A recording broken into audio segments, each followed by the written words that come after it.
तर आजारी नगरसेवकाला रुग्णालयातून थेट स्थायी समितीच्या बैठकीत आणल्याचं पाहायला मिळालं। महत्त्वाचे प्रस्ताव मंजूर करण्यासाठी भाजपचे नगरसेवक शिवकुमार झा यांना बैठकीत आणलं। संख्याबळ कायम ठेवणं आवश्यक असल्यानं शिवकुमार झा यांना रुग्णालयातून डिस्चार्ज घेऊन बैठकीसाठी बोलवण्यात आलं। प्रकृती अस्वस्थ असूनही ते अंगावर शाल आणि कानावर रुमाल बांधून बैठकीला उपस्थित राहिले। बैठकीदरम्यान त्यांना थंडीचा त्रास होत असल्याचं सुद्धा दिसून आलं। मात्र महत्त्वाच्या प्रस्तावावरील मतदानात सहभाग घेतल्यानंतर त्यांना पुन्हा रुग्णालयात दाखल करण्यात आलं। दरम्यान त्यांना हेतुपुरस्पर आणलं नव्हतं असं भाजपकडून सांगण्यात आलेलं आहे। स्वतःहून ते स्थायी समितीच्या बैठकीत आल्यानंतर मग मात्र मी त्यांना म्हणालो की आपण बैठकीत बसू नका, आपण घरी जाऊन आराम करा। आणि मग ते त्या बैठकीमध्ये थंडी वाजत असल्यामुळे ते तिथनं निघाले।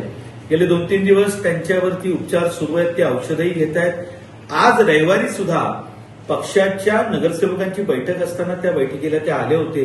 मी पुन्हा एकदा त्यांना जेवल्यानंतर आपण बैठकीत थांबू नका, आपण घरी जाऊन आराम करा आणि आज त्वरित हॉस्पिटलमध्ये आपण ऍडमिट व्हा असा त्यांना मी सल्ला दिला। त्यामुळे शिवकुमार झा यांना जाणून बुजून बोलवलं किंवा या ज्या बातम्या आहेत या निराधार आहेत।